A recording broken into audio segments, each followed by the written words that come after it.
So today we are going to discuss Unit 3 in environmental sciences, that is environmental pollution. So we have to study about air pollution, water pollution and soil pollution in this unit. So we are starting with environmental pollution. Definition of environmental pollution is the introduction of contaminants into an environment that causes instability, disorder, harm or discomfort to the ecosystem. Means कि वो सारी चीजें, वो सारे contaminants मतलब कि जो किसी चीज को कंटामिनेट करते हैं, ठीक है। तो इन्वायरमेंट में को कंटामिनेट करने वाली सारी चीजें, चाहे कोई इंस्टेबिलिटी कॉज कर रहा हो, चाहे डिसऑर्डर कॉज कर रहा हो, या हार्म या किसी तरह का डिस्कम्फर्ट कॉज कर रहा हो इकोसिस्टम को, उन सारे कंटामिनेंट्स की प्रेजेंस को ही पॉल्यूशन बोलते हैं. Now what are the sources of pollution? There are two types of sources of pollution. One is man-made sources and another one is natural resources. So man-made sources are thermal power plant, fuel burning, agriculture activities, and natural sources are volcanic eruption, forest fires and biological decays. Yeah, so we have to study specifically the air pollution in this unit. So we are going to start air pollution.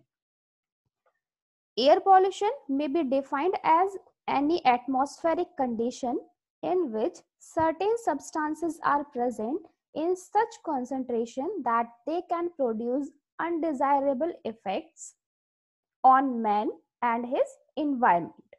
Okay? मतलब किसी भी तरह का pollution अगर हम define कर रहे हैं, चाहे वो एयर पॉल्यूशन हो, चाहे सॉइल पॉल्यूशन हो या फिर वाटर पॉल्यूशन हो, किसी भी तरह का पॉल्यूशन हो, अगर उस तरह के इकोसिस्टम को जो चीजें कंटामिनेट करती हैं, उन कंटामिनेंट्स की प्रेजेंस ही पॉल्यूशन है.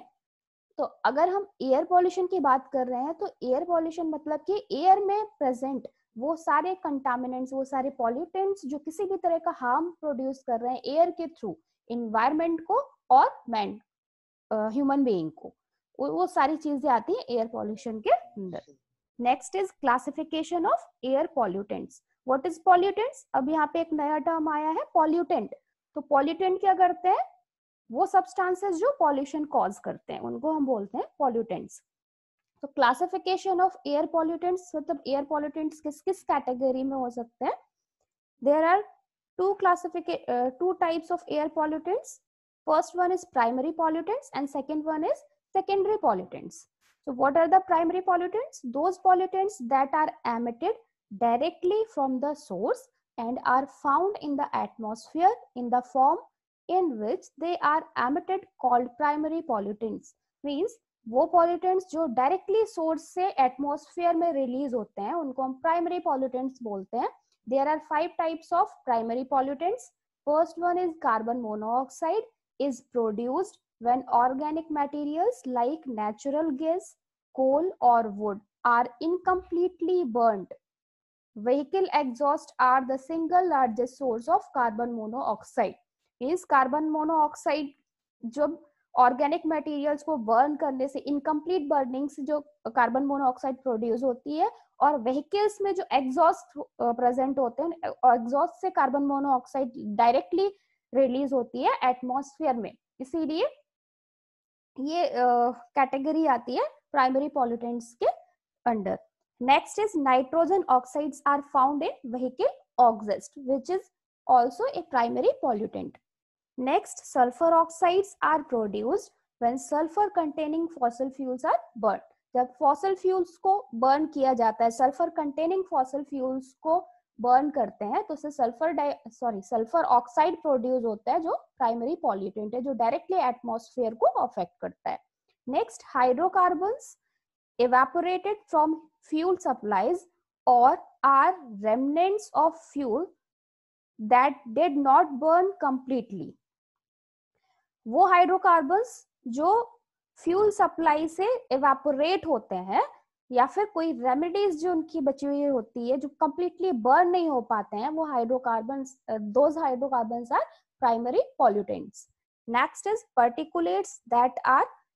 particulates are small pieces of solid materials dispersed into the atmosphere. Particulates मतलब particles of solid material, ठीक है, small particles of solid material. तो जब वो solid particulate material एटमॉस्फेयर में डिस्पर्स फेज में रहता है। जैसे आपने स्मोक देखा होगा, विंटर्स में स्मॉग होता है, वो स्मॉग किस वजह से है? क्योंकि एटमॉस्फेयर पॉल्यूशन बढ़ने की वजह से एटमॉस्फेयर में डस्ट पार्टिकल्स बहुत ज्यादा कंसंट्रेट हो जाते हैं, ये डेंसर हो जाते हैं, तो जिसकी वजह से विजिबिलिटी कम हो जाती है। यहाँ पे एग्जांपल दिया हुआ है, smoke particles from fires, bits of asbestos, dust particles and ash from industries. ये सारे प्राइमरी पॉल्यूटेंट्स हैं जो डायरेक्टली एटमॉस्फेयर में कलेक्ट होकर के विजिबिलिटी को कम कर देते हैं। So these are the primary pollutants. Next, come to the secondary pollutants. Secondary pollutants are those pollutants that are formed in the atmosphere by chemical interactions between primary pollutants and atmosphere constituents are called secondary pollutants. Means primary pollutant में हमने देखा था वो pollutants जो directly atmosphere में release हो रहे हैं। सेकेंडरी पॉल्यूटेंट क्या कर रहे हैं? They interact those pollutants that are formed in the atmosphere, तो एटमॉस्फेयर में ही फॉर्म हो रहे हैं केमिकल इंटरैक्शन की वजह से between primary pollutant and atmospheric constituents. Atmosphere में भी कई सारे केमिकल कॉन्स्टिट्यूएंट्स होते हैं, तो जब प्राइमरी पॉल्यूटेंट्स इन एटमॉस्फेरिक कॉन्स्टिट्यूएंट्स से केमिकली इंटरैक्ट करते हैं, उस इंटरैक्शन की वजह से जो पॉल्यूटेंट्स फर्दर रिलीज होते हैं उनको बोलते हैं सेकेंडरी पॉल्यूटेंट्स। एग्जाम्पल है sulphuric acid, nitric acid and carbonic acid. Acid rain सबने सुना हुआ है, तो एसिड रेन में क्या होता है, जो प्राइमरी पॉल्यूटेंट है वो एटमॉस्फेरिक केमिकल्स के साथ रिएक्ट करके एसिड में कन्वर्ट हो जाते हैं। That is the example of secondary pollutant. Next are the, so those were the categories of pollutants, air pollutants. Now come to the causes of air pollution. What are the things which causes air pollution? First one is industries. So with urbanization, with greater urbanization, in the more and more industries are going to be established, which are the major source of air pollution. So combustion of fossil fuels like coal, petroleum, etc. in industries is the main source of air pollution. Next cause is automobiles. The combustion of petrol and diesel in automobiles releases harmful gases into the air. They also produce dust. Automobiles release gases such as carbon dioxide about 77%, oxide of nitrogen about 8%, and hydrocarbons about 14%. Leaded petrol is the primary source of airborne lead emission in Indian cities. Automobile से ये different types of gases release होती हैं जो finally air को pollute करते हैं. Next is forest fires. Forest में fire की वजह से भी कुछ unburned organic material रह जाता है जिससे कुछ toxic gases release होकर के air को pollute करते हैं. Forest fires create smoke, unburned hydrocarbons, carbon monoxide, sulfur dioxide and oxides of nitrogen. Next cause of air pollution is ocean. Ocean कैसे air को pollute करता है? Ocean continuously emit aerosols into the atmosphere in the form of salt particles which are corrosive to metals and paints. Ocean continuously atmosphere में aerosol को emit करता है, release करता है in the form of salt particles. Ocean is source of salt. ठीक है, salty water contain करता है ocean, तो salt particles को atmosphere में release करता है जिसकी वजह से metals और paints के corrosion मतलब उनके क्षरण, उनके खराब होने के chances बढ़ जाते हैं. Next cause is agriculture. अब agriculture के थ्रू कैसे air pollute हो सकता है? Hydrocarbons released by plants, pollen grains, insecticides, etc. Agriculture के थ्रू जो प्लांट्स हैं, pollen grains है या जो केमिकल इंसेक्टिसाइड्स यूज किए जाते हैं उनके थ्रू भी हाइड्रोकार्बन्स एटमॉस्फेयर में रिलीज होते हैं जो एयर को पॉल्यूट करते हैं. Next is marches. Decay of organic matters in marshy places release methane gas. Now, what is marshes? Marshes are the places which are wet in nature. जहाँ पे बहुत ज्यादा नमी होती है, बहुत ज्यादा मतलब फ्लडी एरियाज हम कह सकते हैं, तो वहां पे ऑर्गेनिक मटेरियल्स का जो डिके होता है, जहाँ पे फ्लड की कंडीशन होती है, वाटर बहुत ज्यादा कंटेंट क्वांटिटी में होता है, वहां पे ऑर्गेनिक मैटर्स का डिके होने की वजह से, लॉस होने की वजह से वो प्लेसेस मीथेन गैस रिलीज करते हैं जो कि एनवायरनमेंट के लिए टॉक्सिक होती है. Next cause is radio active materials. Radioactive materials present in the earth crust are the sources of radioactivity in the atmosphere, and radioactive radiations emitted by the atomic reactors and nuclear explosions pollute the air. Earth crust में, अर्थ layers में जो radio active materials present होते हैं वो भी atmosphere में radio activity cause करते हैं.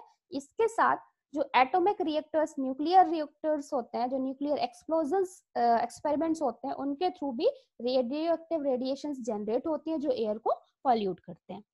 Next reason, next cause for air pollution is freons. Use of freons and other chlorofluorocarbons are as refrigerants, coolants and air filling agents in aerosol packages causes air pollution. अब freons, यहाँ पे इस cause को जानने के पहले हमें ये पता होना चाहिए कि what is freons. Freons are fluorinated hydrocarbons, organic aliphatic materials. Freons are organic fluorinated organic aliphatic agents. तो यहाँ पे हमने आपने एरोजोल्स पढ़ा होगा फार्मेसी में. एरोजोल्स को फिल करने के लिए, पैकेजिंग के लिए कुछ स्पेसिफिक मटेरियल्स यूज करते हैं, प्रोपेलेंट्स यूज करते हैं ना. तो यहाँ पे फ्रियोन्स कैसे एयर पॉल्यूशन कॉज कर रहे हैं, क्योंकि freons and other chlorofluorocarbons refrigerants की तरह, कूलेंट्स की तरह यूज होते हैं, एरोजोल पैकेजेस में फिलिंग एजेंट की तरह यूज होते हैं, और these are harmful for environment. So these are the causes of air pollution. Now come to the effects of air pollution. How air pollution affects environment, human being and other things. So first effect is effect of air pollution on human health. How air pollution affects human health. Human respiratory system has a number of mechanisms for protect the air pollution. The hair in our nose filters out large particles. Prolonged exposure to air pollutants adversely affects these natural defenses. It results in diseases like lung cancer, asthma, chronic bronchitis. Means जो nasal hair, जो knows में hair present होते हैं, वो एक natural filter की तरह act करते हैं. जब भी हम रेस्पिरेशन करते हैं, जब हम ब्रीथ करते हैं, तो ब्रीदिंग के टाइम पे जो भी डस्ट पार्टिकल्स होते हैं वो उनको रिपेल करता है, बाहर की तरफ रिपेल करता है, बॉडी में अंदर इनहेल नहीं होने देता है. लेकिन जब हम रेगुलर एक्सपोजर में आते हैं, जब हम पॉल्यूटेड एयर के रेगुलर एक्सपोजर में आते हैं, रेगुलर कॉन्टेक्ट में आते हैं, तब क्या होता है, प्रोलॉन्ग एक्सपोजर की वजह से वो पॉल्यूटेंट हमारी बॉडी में जाकर के एडवर्सली अफेक्ट करते हैं हमारे इस नेचुरल डिफेंस सिस्टम को. हमारी बॉडी में होमियोस्टेसिस की प्रोसेस होती है, मतलब नेचुरली हमारी बॉडी एक्सटर्नल चीजों को रिपेल करती है ना. लेकिन जब हम उन कंडीशंस के, एक्सटर्नल कंडीशन के प्रोलॉन्ग्ड एक्सपोजर में आते हैं, तो जो बॉडी का नेचुरल डिफेंस सिस्टम होता है वो भी वीक हो जाता है. जिसकी वजह से एयर पॉल्यूशन की वजह से क्या होगा, it results in diseases like lung cancer, asthma and chronic bronchitis. So this is the effect of air pollution on human health. Now come to the effects on plants. How air pollution affects plants. When gaseous pollutants like sulfur oxide, sulfur dioxide, nitrogen oxides, ozone, peroxyacetyl nitrates enter the leaf pores, they damage the leaves of crop plants. Photosynthesis and plant growth are affected. Leaves turns yellow and eventually fall off from plants. Air pollution damages trees and other plants. जो भी gaseous pollutants होते हैं, gaseous pollutants जैसे कि sulphur dioxide, nitrogen oxide, ozone, peroxyacetyl nitrates, ये क्या करते हैं, जो लीव्स होती हैं, लीव्स के पोर्स में एंटर करके उनके ग्रोथ को इनहिबिट कर देते हैं. जो भी फोटोसिंथेसिस की प्रोसेस हो रही है प्लांट्स में, जो फोटोसिंथेसिस या प्लांट ग्रोथ की प्रोसेस हो रही है, उनको लीव्स के पोर्स के थ्रू एंटर करके ये गैसियस सब्सटेंस इनहिबिट कर देते हैं, जिसकी वजह से लीव्स येलो हो जाती है और कुछ टाइम के बाद वो डेड होकर के फॉल हो जाती है. ठीक है, तो प्लांट्स के साथ साथ ट्रीज को और अदर प्लांट्स को, क्रॉप प्लांट्स को भी एयर पॉल्यूशन अफेक्ट करता है. Next is effect of air pollution on materials. तो लिविंग थिंग्स के साथ साथ पॉल्यूशन का इफेक्ट नॉन लिविंग थिंग्स पे भी है. तो क्या ये नॉन लिविंग थिंग्स पे क्या इफेक्ट है एयर पॉल्यूशन का? First one is air pollutants discolour historic buildings, marble statues etcetera. जितने भी हिस्टोरिक बिल्डिंग्स हैं, मार्बल्स हैं, उन सबको भी डिस्कलराइज कर देता है, फेड कर देता है air pollutant. Acid rains and aerosols damage the building material. जो एसिड रेन होती है वो बिल्डिंग के मटेरियल को डैमेज कर देता है. Next, acid pollutants break down the exterior paints on cars and houses. Cars and houses पे जो पेंट करते हैं हम, उस पेंट को एसिड पॉल्यूटेंट्स ब्रेक कर देते हैं, जिसकी वजह से वो पेंट इजिली बहुत ही शॉर्ट ड्यूरेशन में फेड हो जाता है. Next are the effects of air pollution on the stratosphere. Stratosphere is ozone layer. ठीक है, तो एयर पॉल्यूशन क्या कर रहा है? ओजोन लेयर को डिप्लीट करता है और ग्लोबल वार्मिंग कॉज करता है. तो आपने देखा होगा day by day, year by year temperature rise करने लग गया है. तो वो टेम्परेचर राइज किस वजह से हो रहा है? ग्लोबल वार्मिंग की वजह से. ग्लोबल वार्मिंग किस वजह से हो रही है? एयर पॉल्यूटेंट्स की वजह से. Next effect is acid rain. Acid rain is caused by air pollution when atmospheric air contains sulfur dioxide and oxides of nitrogen like nitrous oxide and nitric oxide. They dissolve in rain water, forming sulfuric acid and nitric acid. The rain water falls as acid rain. जैसे मैंने आपको पहले बताया था कि acid rain आपने example पढ़ा था सेकेंडरी पॉल्यूटेंट में. क्लियर? तो सेकेंडरी पॉल्यूटेंट कैसे था ये?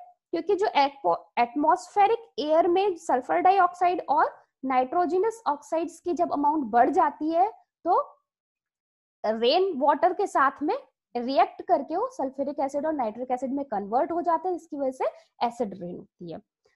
Acid rain causes human respiratory diseases like bronchitis and asthma.